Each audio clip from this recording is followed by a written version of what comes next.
Welcome to our panel discussion, Creating a Culture for Corporate Heroes Through Transformational Leadership, which presents Exemplar Global's very own case study of change management and continuous improvement. I'm Mike Richmond of Exemplar Global, and I'm your host and moderator for this very special.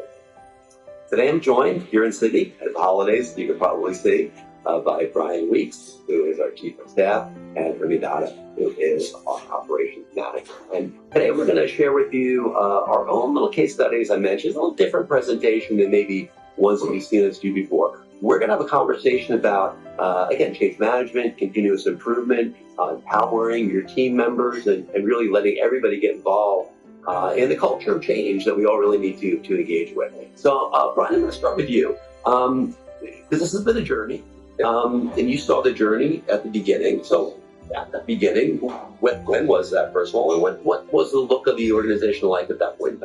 Thanks, Mike, and a great opportunity to share a story that we're really proud about. About 5 years ago, we had an organisation that thought the world would come to its door. It was confident, maybe overconfident in terms of its future. We've been around for 30 years, why would we not be around forever, was sort of the attitude that we had. And we were probably a highly hierarchical structure with probably a level of disempowerment that was not likely intended, but nonetheless that was the consequence of that really strong hierarchical structure.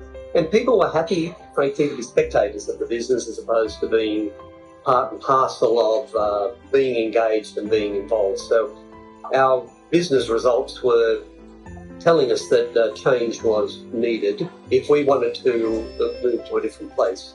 So reimagining who we were, reimagining our purpose as a not-for-profit, our value set and our business planning were the things that we started to realise were out of place in terms of our future, if our future was going to be a viable one.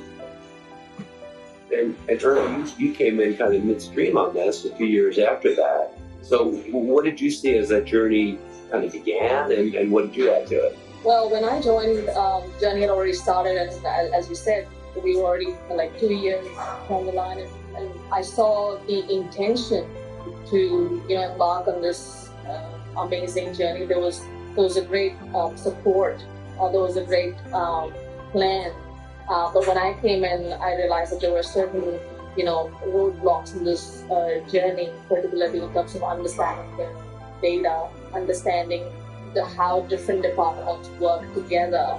It's kind of a way of structure that, and with the kind of organization we are, it was very difficult to work in isolation.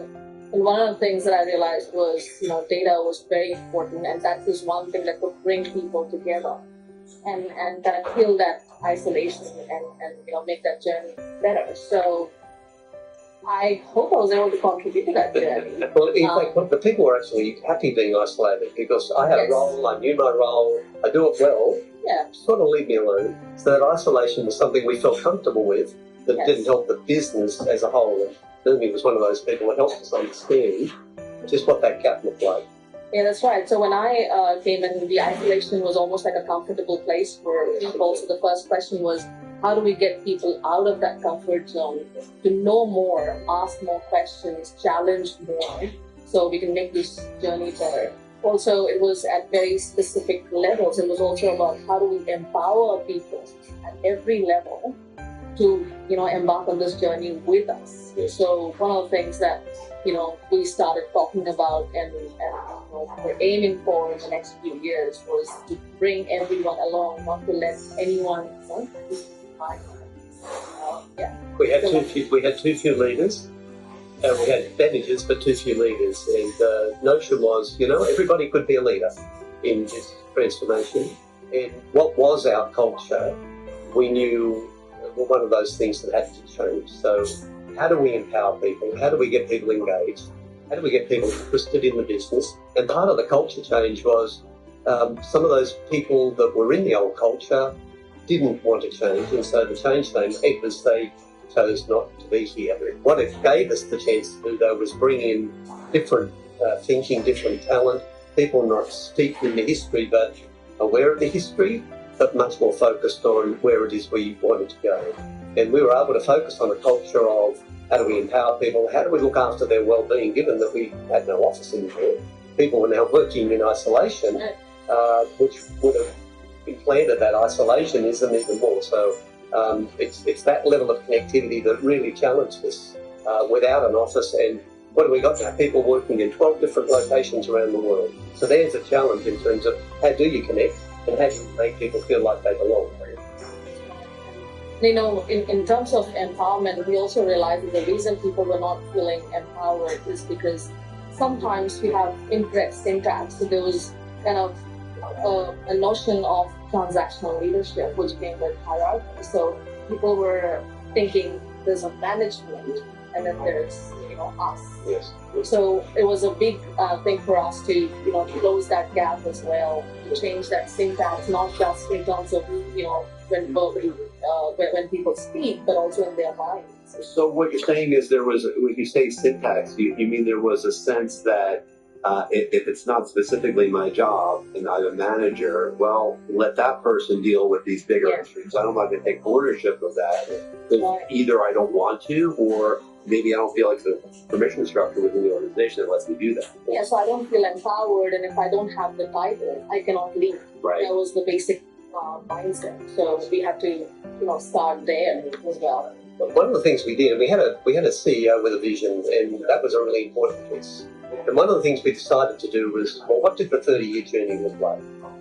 Where have we come from as an organisation over a long period of time? Where were we now? And how much did that history inform us as to the opportunity for moving forward? And taking people on that journey allowed them to say, I remember that, I can add to that journey description, and I can see myself at that point and help you understand what was going on there. And we went through this journey with every employee in the organisation, so they all helped us build the journey map that was the outcome of that. And that was one of the very first things we did, where we asked people to come and help us think about where to from here. And the response to that was surprisingly good, and it was a very important start for us. I was a part of that, Brian, and I remember, even though I wasn't a part of the history when I was there, I felt like I have been a part of this organization for a long time. I think that's what we were looking for people to look at that and go I was a part of it. I belong to this organization and I want to contribute, and that I matter. And that's exactly what I felt, and that's what made me think that we need more of that. So that was a great start. But people were saying, almost without saying it, they bothered to ask me. Yes. They bothered to. Yes. And what we discovered is there's this latent talent in the business anyway. And we had just ignored it or failed to utilise it. And what we're seeing now is the culture starts to develop into a, if you like, a more positive environment where behaviours have changed. People are now actively engaged outside their normal core role, contributing to the business in a collaborative way and helping one another to learn, particularly as you look at data and then relate the data to the stories that we can tell about our business. But people are getting really interested in that, figuring out, well, how do they get involved? Because they don't want to be left behind. And the involvement is now starting to create this coalition of people that are moving us forward beyond just a couple of us getting excited about it. We've got a lot of excitement now. And that's the real success, and it has increased the accountability of the organization. Yeah, absolutely. There certainly has been some fresh blood coming into the organization, but there's a lot of people that have been on this journey with us that have been here well before this journey started, and really were able to find their own voice, I think, within this, if I may, where they felt empowered and excited and refreshed by the opportunity to, again, the term is corporate heroes that we use, to become a hero of their own little work and be a leader with it. Absolutely, they are genuine heroes. They were probably challenged more than anybody else because they had a history of some significant success over a long period of time, and some of the people you're talking about have been here a decade and more, and so they were used to a culture and a behaviour and a style that they were challenged to rethink. one of the things that Ernie and I talked about way back then was, well, what if we reboarded everybody? What if you onboard a new person? What if we reboarded everybody as though we're getting them all back onto the plane or the boat again, and we'll reboard them looking at our vision, our values, our business plan, why we're doing what we're doing, and where do you fit? And that turned out to be a really nice thing to do, and I think people felt some confidence then about, I'm part of this. I've actually got a place, and they're recognising I'm being acknowledged as part and parcel of what's going on. That's a very important part, the mission, vision, and values. We had it in a document, but we realized that we need to talk more about it. We need to, have people live it every day. How do we connect that bigger mission, vision, and values to the day-to-day work that we do? And that's where the reboarding concept came into the picture. We also restructured a bit of, meetings with the individuals to talk more about their roadmap and how it connects to the mission, vision, and values. So we realize the importance of, connecting the dots for people so they feel a part of it as well. It's not just something sitting in the document. A couple of things about that. We're very good at doing business plans and putting them on the shelf and not bothering to even talk about them, let alone utilise them. The other thing that I noticed happening now from a leadership point of view is people are helping us solve problems.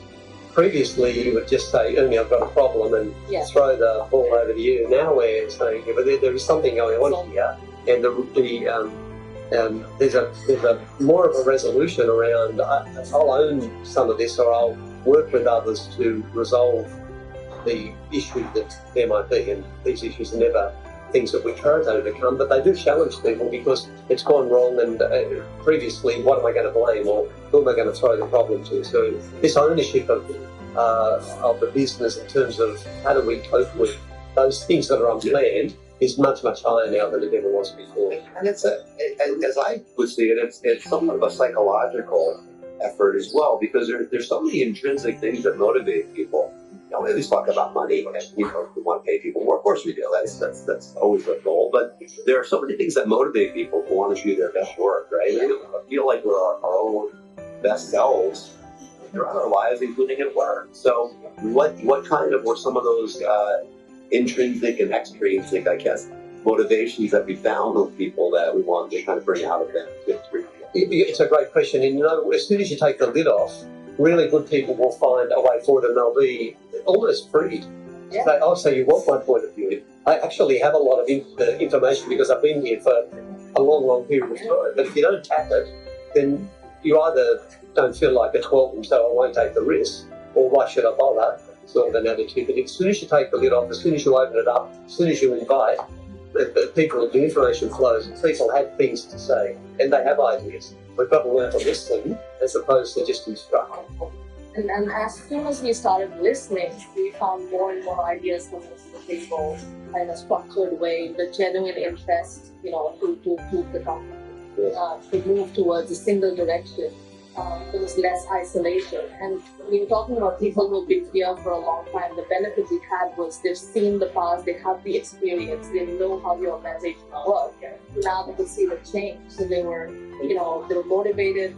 We got a lot of experience from them, so we could blend it with the new, of course, the fresh perspective. So we got the benefit of everything in terms of personnel. So this very week, a 17-year history experienced person said publicly, I can see the change in this business in terms of the culture we now have that we had 5, 6, 10 years ago. That's right. And that's really nice to hear, because it doesn't mean we just think it's worked. Other people are now telling us there's some success here, and that's gratifying. And when we talk about heroes in the business, that's what we mean by heroes. Those that have been able to find a voice and find a way forward, and it takes some courage to do that. So we want to recognise them as heroes. The other heroes in the business are those that opened up the opportunity for people like us to move forward and take the chance with us to say, we know we've got to create a guiding coalition as we go forward here to create something different to what we have now. And people are looking at it and saying, wow, we're on the track now, and this is exciting, but we can see it moving quite quickly now. It's moving quicker than you and I can sometimes keep up. Absolutely, and I think when we started, we didn't know how we would define this culture change, how we would be able to measure it. But then we quickly realized that you don't really have to measure it in terms of numbers at all. It's just something you see. And like Brian was saying, just yesterday we had, and for quite a few staff meetings now, we've had people who've been quiet for a long time in the business take ownership, run these meetings, decide what needs to be done. And that's an example of empowerment in itself. And I think that's success that not always needs to be measured in numbers, but, visual. So the other important thing is that we can now see the success commercially as well. Absolutely. So we're reaching greater numbers of people in the community, which is our not-for-profit intention and mission and requirement. We can see it in our financials, but we can see it in our people, and more anecdotal evidence, if you like, of the engagement and the excitement and the feedback we're getting from people. Absolutely. So almost in every sense, we can see that change measured in successful journeys. Everyone out there watching us and listening to us in our audience, I consider a change agent. I think that the people that do this work and inform the assessment, I think that you're all change agents. And regardless of where you are in your career, I mean, you could be a multi-decade executive and been with an organization for a long time, or just beginning. But you're still a change agent. You still are getting into this career to do that kind of work. So what that we have learned can we share with our colleagues in our audience? Yeah. Be brave and be who you are, because if you are your true self and you can see what's going on, have the courage to speak up. And for a lot of my career, I took the easy road and I didn't speak up, or I was more cautious about what I had to say about the business, and I probably put safety first. If I had that to rerun again now, then maybe that's being wise in hindsight, but if I had that to rerun it again now, I would have been more courageous. So I wish that I had been more courageous, because you can make a greater contribution to the business if you can speak up. But there's got to be an environment where you trust that you'll be listened to, and you won't be, if you like, put on the scrap heap. So there's got to be that trust element inside the business, and people have got to feel the motivation to have that courage to step forward. If that's not there, then change becomes even more difficult. Yeah. I just think that, being honest as well is very important when you run an organization. You don't join it just because you're getting paid yourself. Those kind of people that are falling out. And you think of it as your own, company that you feel for, you want to push it forward. So you're honest, you raise your hand up when you think something is not going right and something is great. You participate in things, you talk, you speak out. So it just comes naturally when you care about them. Yeah. So we've got 25 people in our business, not a lot. And for the turnover, it's a very small number of people having a big impact. And we now have people talking in terms of, I feel like it's my family, I feel like I belong. And that's happening at every level. That's pretty gratifying. And that tells us that change has occurred. These people genuinely are heroes.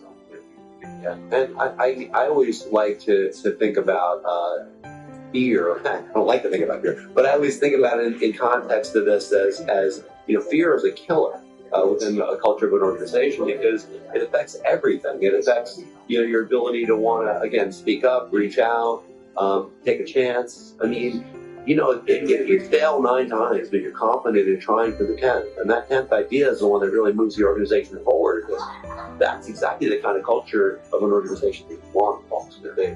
But if so many don't do that, again, either as you're an executive or as you're a first month on the job person, it can be very challenging.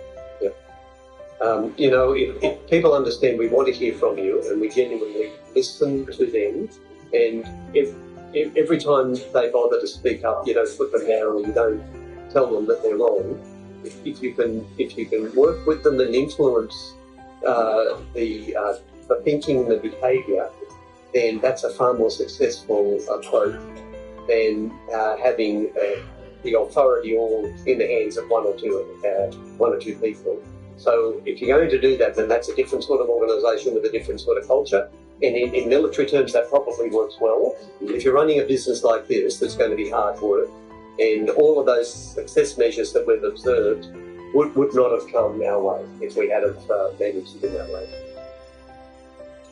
And it seems that it's the way that you speak and the way that you hear things, because if you have a culture where people are afraid and people are competitive with each other, perhaps, you can say things in a way that is then heard in a way by your colleagues that really damages trust and the ability to build. Absolutely. Absolutely, and that's why it's so important for us, and that's what we do through our surveys, through feedback, through different staff meetings, is that don't be scared to bring something up, because your idea is not going to be shot down. We always keep saying, put your ideas on the table. It may not always work, but put it on the table. Let's hear you out. And I think that's very important as well. We have seen this behavior of people being a bit scared or being burnt out and being scared of making mistakes. I've seen it in different organizations, and what that does is stops people from putting their ideas on the table. But in here, when we started that journey, and it was almost like people were comfortable putting their ideas on the table without worrying about if it's going to work out or not, if they're going to be bad. And I think that comfort zone is very important for an organization to grow and for people to feel empowered. So we would be remiss if we didn't say, but this didn't happen overnight. yes. And we can now plot this journey for at least 5 years, and probably more deliberately for the last 3. But this has not happened in an instant. This happens over a period of time where you are consistent and you provide opportunity for people that doesn't change from one day, 1 week, 1 month to the next. So there is a level of consistency. The other thing you need is a management team that will be collaborative with one another and share the vision, so that there's a lot of people providing these opportunities right throughout the organisation.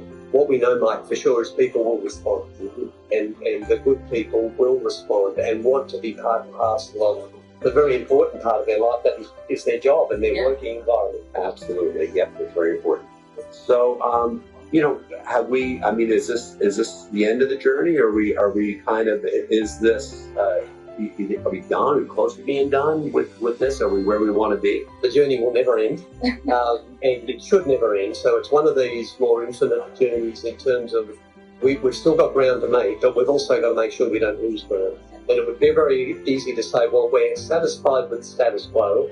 And Emi and I both know you cannot be satisfied at status quo level, because there are going to be things that change whether you want them to change or not. So have we built in that resilience where we can cope with change? Have we built in a confidence inside the business that we're proud of what we're doing? And do we need to continue to monitor that and assist with that as we move forward? And the answer is we absolutely will. And we'll continue to find heroes in the business. They'll continue to come forward, and our job is to continue to give them every pathway we can to be impactful inside the business. They feel confident and great about having a place where they feel at home. It's a really good place to be, and it's a great place to work. So we're not done. We are on that journey, and I don't think it's going to end, or it should end soon. I think we have lots to do and lots to listen to, lots to achieve. Yeah. And this is a living journey, and I think the enjoyment and the success is in the journey. So, yeah. It is. Continuous. We're not alone. We're not alone on the journey. We've got the best part of 25 people now coming with us. Yes. That's the excitement. Are we done? No. That's exciting. Well, Brian, Irving, that's a great story. I really appreciate hearing it, and I think our audience appreciates it as well. And thank you for doing that and leading this journey and letting us lead as well on it. Those of us that are on the team, really good stuff. Thank you all for joining us as well. If you have comments on this and you want to learn more about what we've done, or maybe think about what you're doing in your organization, we can maybe help you with it. Write us at emma@exemplarglobal.org. We'll get the email. We'll write back to you, I promise, right away, and let you know how we can work with you on those journeys. And you can claim CPD on this session if you've watched it. Just go ahead and get your CPD. Very easy to do here on our site. So thank you all for joining us again. Thank you, Brian, again, Irby again. Thank you, Mike. And check out the rest of our presentations here at exemplarglobal.org. We'll see you at our next section soon. Thank you, Mike. Thank you, Mike.